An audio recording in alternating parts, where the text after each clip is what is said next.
Last video ended where we begin today. Soda ash solution. We're gonna soak a shirt for 30 minutes in the soda ash solution, and then we're gonna hang it up to dry. Actually, I've already done that. And so that's what we're waiting for now. For about a half hour, we're gonna let the soda ash soaked shirt dry up a bit so that it is damp and workable. We have to fold the shirt in half and get it ready for tying, but there is an unconventional way that we do that, and I have to show you on a dry shirt because I'm not going to be able to show you on the damp shirt and tell you what I'm doing at the same time. A lot of concentration is involved for me. First, the shirt is turned inside out, as you can see the label, and now we're going to put one sleeve through the other sleeve. It's not just a matter of folding it in half. No. What we need to do is we need to put one sleeve through the other. So we're gonna make sure that the back of the shirt, that's the back of the shirt, there's the label as you can see, is on the back. So we take the neck, and you want to line up the sleeves and just push the sleeve closest to you through the other sleeve. Yeah?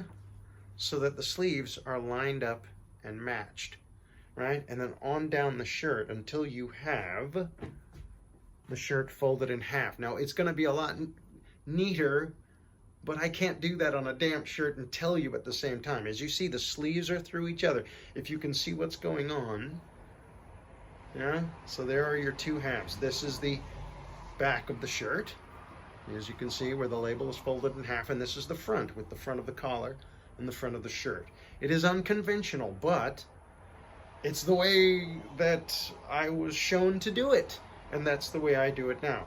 This is the damp shirt. It is folded in half like I showed you, and I iron the shirts now because a flat surface is key.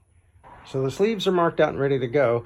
I'm going to sketch the lucky cat onto this shirt. As you see, there's the center of the shirt. That's where the nose is going. And then we'll worry about the back when we get to it. But this shirt is going to be a lucky cat shirt. As you see, the cat is white. However, my cats are golden lucky cats. I think I've made the proper adjustments, and we're ready to start tying things up. I'm going to start with the sleeves just to get them secured and out of the way. We're going to tie the sleeves first, and before you start folding anything, make sure that you've got a slip knot handy. All we're going to do with the sleeves right now is secure them where they're supposed to be and get them out of the way so I can work on the rest of the shirt. Then we're going to come back later and tie them with sinew.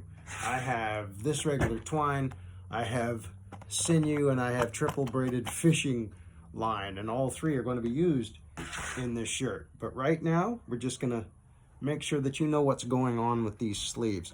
This is the honeycomb mandala way of doing things. This is the grid, and what we have to do now is we have to fold the lines over. Okay, so very difficult for me to explain, so I'll just show you. Like this line here, that's gonna be on top.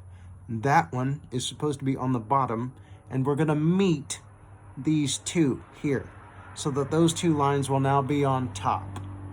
All right, and then we continue the process. One goes up, one goes down. I know that a lot of folks would probably prefer that I do this, so I'll just go ahead and do this now. All right, so we know that this is a top line, so that's going to be on the bottom line. If you need to do that for yourself, that's going to be on the top, that'll be on the bottom, that'll be on the top, that'll be in the bottom, that'll be on the top.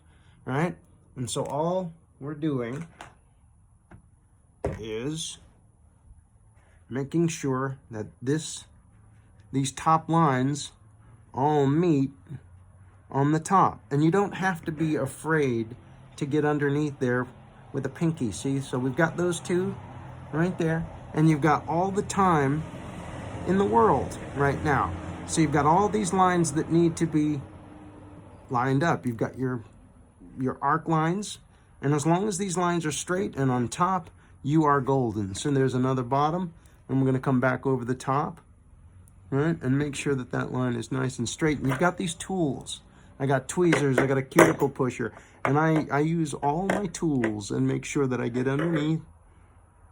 And like I said, you've got all the time in the world. My hands are shaking because well, I'm nervous, you know. I've never taped myself making tie-dye before, so I feel very vulnerable. This is very important to me, and it's very relaxing to me. Normally I have tunes blasting, and I don't have that right now. So what I'm gonna do is, I've shown you everything I need to do. I need to be able to move and listen to music. So I'll come back when this is finished and you'll see what it looks like. But you get the idea. We're gonna end up with lovely lines on top and all these beautiful lines, arc lines lined up. Okay, I'll be back in a moment to show you what that looks like. Okie dokie, that's where we are. All the lines seem to be lined up pretty well, but if they're not, you know, it's not too snug, you can pull them in line, make sure everything is aligned, and then we're going to move on to the cat. Just a second here. Now, once again, when this is just to hold it in place. When we come back with the sinew, I'll be able to make any minor adjustments that I need, but you see, we're pretty much aligned there. I'm going to get ready for the cat, so I got to move stuff around. I'm going to start tying the cat here in a little bit. I just wanted to point something out, that this is going to be the front of the shirt, right? And over here you can't see it because it's in yellow, but there's a dot right there. That's the center of the back, and this is the center of the front. And the lotus will be tied from that point when we get there. The reason there's no markings over there is because we don't mark out the lotus until we fold it first. First you fold, then you mark. But when we start tying the cat, we want to do the inside elements first. Nose, mouth, the lovely little sleepy eyes, and the inside of the ears. All of the elements within the cat are done. Now we need to do the outline. I'm going to be following the orange line, not the yellow line. I don't even know if you can see the yellow one. And it's going to be a little tricky when we get up here to the ear, but all you do, again, you just follow the lines, keep everything in line, and you'll be all right. And I'll show you what that looks like in a moment. Well, believe it or not, that's the cat. We're not quite done yet, but for now, this is it. I followed the lines. From here on out, for me, it's nothing but angst. Did I do this right? Or is everything lined up, etc.? And I haven't even finished yet, so we still have to tie the lotus. More of that in a moment.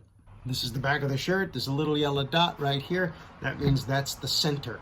Everything is on the same plane, so we're going to be folding this way. As you can see, the sleeves are up here, the cat is over here, up here is the collar, that way. How do we begin? Well, we begin the lotus fold like we're folding a paper airplane. So we're going to go over like this, right? And just make sure that you're lined up on the shirt here. Yeah. Now this all looks incredibly wonky. I know it doesn't look like it's straight, but it is. You have to. If you were here, you'd see that, yeah, it's messed up, but we're not going all the way into that material. We're staying right about here, and right about here is relatively flat, right? So where we need it, and you've got all the time in the world. You can straighten out all the wrinkles underneath if there are there. So here we go. So we've folded it in half, and now we come back with the airplane fold, right? And this first fold will help you. Yeah, there we go. Now everything seems to be straightened out underneath. There we go. I can pull that out. And we're going to make one more fold that way, of course, because, again, we're trying to make the paper airplane fold. And, again, it's going to get wonky because you've got all this material up here. But keep a hold, tight hold, because this is where we get a little sweaty. And we're going to flip it. Oh, man, now we're on the back and everything is, again, super, super wonk. But everything is still held together. We've still got all our lovely folds. Bottom of the shirt down here. We come in with that first fold, right? Everything is nicely lined up. My little yellow dot is still where it's supposed to be. And the rest of this shirt goes over like this. And there we are. Ooh, almost. Edward James, almost. Okay, there we go. Now, We have the airplane fold. I have 2 folds in front of me, and as you can see, many folds on this side. We're going to start. What I like to do, because I don't know if it's because I'm right-brained or wrong-handed, but I like to start on this side because I like to, and these are the 2 big folds are facing me. All right, and I want to make sure that all my folds are lined up. And this is the lotus fold. Now we mark out where we're going to tie. And we are definitely going to use sinew for this because you want that lovely separation. We got fine and thick, so let's use fine lines. So, you know, you can start anywhere you want. So I'm going to start here, and then I'm going to go here a little bit longer, right? And we're going to make sure those connect. So make sure you can go over this as long as you want. And then we're going to make another one and another zigzag line, and this is going to be the last line that we make, and that's going to be right there. All right. I mean, if you wanted to go all the way to the front, you could, but I think we've got a lot going on here. So let's see what we can do with it. Yeah? All right. Oh, heck. Okay. All right. You talked me into it. One more. There we go. Let's put a lot of, there we go. Make sure this is all good. Now, we start with a knot. Get your slip knot. I'm going to start up here at the top. Yeah? And what you want to do is easy. You just come up here. Some folks will start down here at the bottom. I prefer to start at the top because these are where all your finer folds are. And I want to make sure those are preserved. These are the lotus petals. And so the lotus is tied finally. And there we are. We have all 3 elements. They're all on the same plane of the shirt. We have the lotus. The sleeves, ooh, I gotta tie the sleeves now. Almost forgot. See, these are only secured by that twine, so I have to tie these, and the cat. But, so there's more to come. Be right back. So these are those elements I was telling you about. Like, this will be the mouth, and you see how that's tied. And these are the eyes, and how that's tied, and how there's a very thin margin there. And that's what I want. These are the ears, and they're tied up in this weird little knot because when they're colored pink and I untie that, that will look like fur. Well, I hope. And you see everything is separated with a rubber band because in this area I'm going to use gray. And here's another one. And all 3 elements are separated by that rubber band. All right, here is the shirt. It is nice and flat. As you can see, all the elements are on the same side. The reason that it is tied up so tightly like this is going to dry out overnight.